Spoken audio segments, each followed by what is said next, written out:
Hi everyone, welcome back to Lola's Frugal Life podcast. So today I wanted to talk about some tips for setting and achieving goals because I figured with the new year upon us, we often set goals for the upcoming year. We might feel like it's a fresh start and we feel like this desire to make improvements to our lives. And while of course goals can be started at any time, the new year just always feels like a fun time to kind of think about what we want for the upcoming year and set some new goals for, the upcoming months or whatever. It was kind of funny. I dropped my daughter off at the gym last week, and when I got her there, I was like, oh gosh, it's so packed today. Like the parking lot was really more packed than usual. And I was like, oh, that's right. It's January. It's the first week of the year. Everyone's getting fit this year. So I just kind of thought, I just kind of thought that was funny and relevant to today's episode. But yeah, it's like, oh, okay, everyone's getting fit this year. The gym's packed. In a couple weeks, it'll be fine. But anyway, goals are important. And we do want to set goals that, can help us accomplish things that are really important to us, and they give us something to kind of put our mind to and our time and our energy. So it's good to have goals that can kind of keep us motivated and having some things to work to. And setting goals and dreaming about the things that we like to do can be really fun and inspiring also, just kind of going through the process of figuring out what we want to be working on. But if we don't take steps to make sure that we're clear on our goals and how we're actually going to achieve them, they often get forgotten about. So the one thing I thought I would talk about today is something called SMART goals. So there's many different frameworks that can be used to kind of guide us in thinking about our goals and defining them in a clear way so that we can be more likely to achieve them. And one method of setting goals is a technique called setting SMART goals. So it's an acronym, it's SMART, and I'm sure many of you have heard of SMART goals before because it's a pretty common term. It's a lot of times used in like business and things like that. But if you haven't heard of SMART goals before, it stands for specific, measurable, achievable or attainable, realistic or relevant, and timely. I've heard slight variations on what the letters stand for before, but using different words that kind of mean the same thing. So basically, specific, measurable, achievable, realistic, and timely. So specific. So when we set a new goal, it's important to be specific about exactly what the goal is. Otherwise, it's really difficult to know when you've completed your goal. Having a specific goal will also help you and plan out exactly how you're going to achieve it because you know what the end result needs to be. So when you're looking at what steps are going to need to be completed by knowing that end goal, it will kind of help you break it down to get to that specific end point that you're looking to achieve. And it also feels better to be working towards a goal when you know exactly what it is you're looking to get to rather than just kind of this broad statement of a goal that might not be clear on what achievement means. For example, you don't want to set a goal such as, I will save more money this year. That could mean saving $20 or $10,000. You'll never be able to say when you've completed the goal because there's no specific goal that you've identified. So a better goal in that example might say, I will save $1,000 this year. It's specific, you know exactly what it is. Once you have $1,000 saved, you've met the goal. If you don't have $1,000 saved, you haven't yet met the goal. So being specific on your goals is super important when setting new goals for whatever, time frame, whether it's the new year or any time that you're setting new goals. The next letter is measurable. You definitely want to make sure that you can measure how close you are to completing your goal, because seeing that you're making progress on the goal is going to help help you stay motivated, and staying motivated will make it much more likely to actually achieve your goal. A goal such as saving a certain amount of money is easy to measure, but some goals are more difficult to measure. So you might need to assign some type of arbitrary value to each step of the goal. Like for example, I'm working on sprucing up my kitchen right now.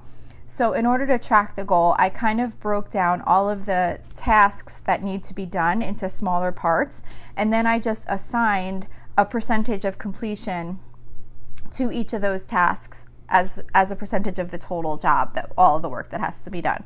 So for example, once I have the wallpaper border all taken down, I have that identified as 10% of completion. Then once the ceiling is painted, that'll be another 10%. So while something that doesn't have a numeric value to measure can be a little bit more difficult, just create your own stats like that and just kind of assign a value to it. Maybe it might be, you could even just do a number. You don't have to be a percentage. You could say like, maybe there's 5 steps and you just say this is step 1, step 2, step 3, and when you complete step 1, you're 20% done. When you have step 2 done, you're 40% done. Whatever, you can do it however you want to break it down. And don't get hung up on the exact percentage that a task makes up of the overall goal. It's more just about having something that you can measure to kind of mark your achievements as you move along, getting closer to the end result. You also want to make sure your goals are achievable or attainable. That's the A in SMART goal. It will be super unmotivating to set a goal that you'll never be able to reach. And then it's going to probably cause you to not maybe make more goals in the future because you feel like you set goals and then you never attain them. So then you might not really take the time anymore to really think about setting goals. It's much better to set goals that stretch a little bit than goals that stretch so much that they will never happen. So, you want to also consider like what else is going on in your life and how much time and effort you can actually put into your goal on a regular basis. So for example, say if you were setting a goal to read more, you wouldn't want to set a reading goal that would require an hour a week, an hour of reading a week to achieve when at best you could probably only squeeze in a half an hour.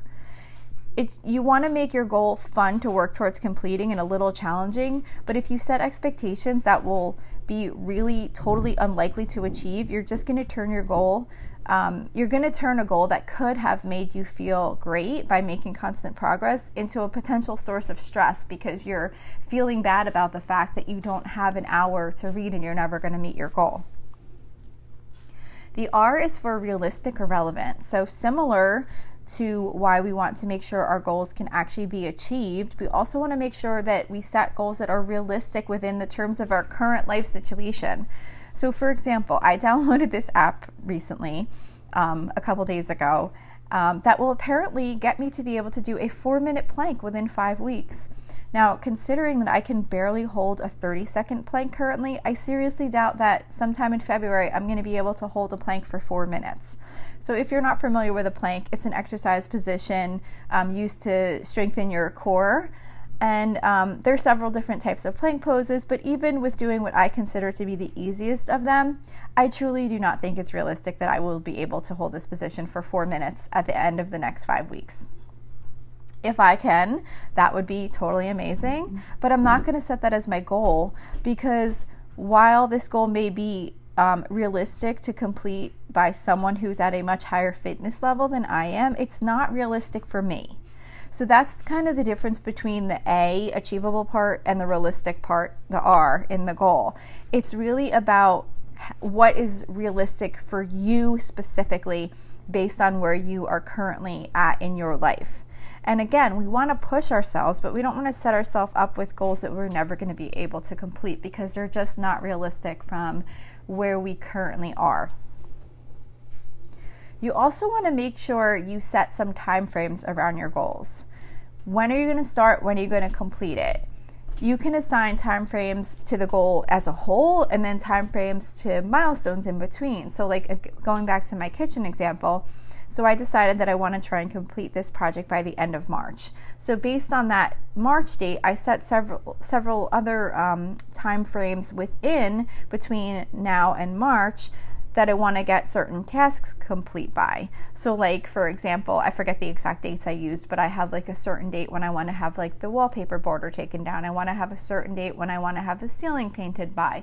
And then other steps that we would have to get done in order to get the kitchen done by the end of March. You don't want to wait till like 2 weeks before the end of March and say like, oh, how are we going to be able to do this now? We only have 2 weeks left. So if you have a longer term goal, you want to set milestones in between that you can kind of keep on track.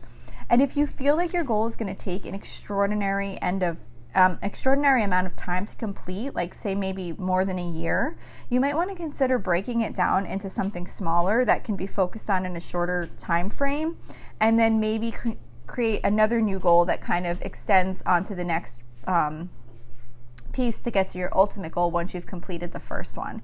Because if you create a goal that's way too long, it's going to be difficult to kind of set those milestones and set the pieces that need to be completed in a reasonable amount of time. You don't want to have a goal that spans so long that you can never say like, yes, I completed that. Like, you want to have something that you can complete in a reasonable amount of time, and then set another goal to further where you ultimately want to get to. So that's smart. Those are the SMART goals. So when you sit down and you write down what your goal is, you want to think, is it specific? Is it measurable? Is it attainable? Is it realistic? And what is the time frame that I want to do this in? And once you've defined all of those pieces, you'll have a goal that's much easier to work at, because you know exactly what it is you want to do, how long it's going to take you to do it, and when you want to have it done by, and how to measure as you go along. But one of the things that I want to mention, though, is that setting the goal itself is the easy part. As much as you come up with a really well laid out and achievable goal with steps broken down to help you be able to achieve it, if you don't actually start taking the steps, it's not going to get you anywhere on your goal. So you want to make sure that you don't wait to get motivated to get started. You just want to schedule actual time that you want to work on that goal so that you can hold yourself accountable. And if you need to, put it on your actual calendar on a time slot, just like you would any other appointment. You do not need large amounts of time to work on a goal. So like, for example, there's been several times so far that I've literally set a 30-minute timer and worked on removing wallpaper border. And even though 30 minutes doesn't seem like a lot of time, and you might think like, oh, well, I need, the whole Saturday to work on the kitchen or whatever, project you're working on. If you don't have that amount of time, it still makes a difference to take little bits of time. So I think 3 separate times so far, or it might have been 2. I forget if it was 2 or 3, but regardless, I set a timer for 30 minutes and I've made progress. I have half the kitchen done at this point, removing the wallpaper border. So had I waited until I had more time or felt super motivated, I would still have all the wallpaper border in my kitchen. But because I decided to set a timer and just get to work on it for 30 minutes and not wait till I was motivated and wait till I had a huge amount of time, I actually have made a lot of progress on the project. So it's better to do small pieces and keep moving forward than wait until you have like the ideal amount of time to really get a ton of work done at once. And then another thing I just want to mention is it's a good idea to have some type of tracking and reminder mechanism, because goals often don't get completed because life just gets crazy and our goals kind of get forgotten about. And it's not that they're not important to us. Sometimes we're just trying to get by and survive each day, and then our goals get put aside. And even though we might go through busy times, we just want to make sure that there's some way of keeping on top of our goals. So sometimes we might be able to just make a little bit of progress and keep moving forward.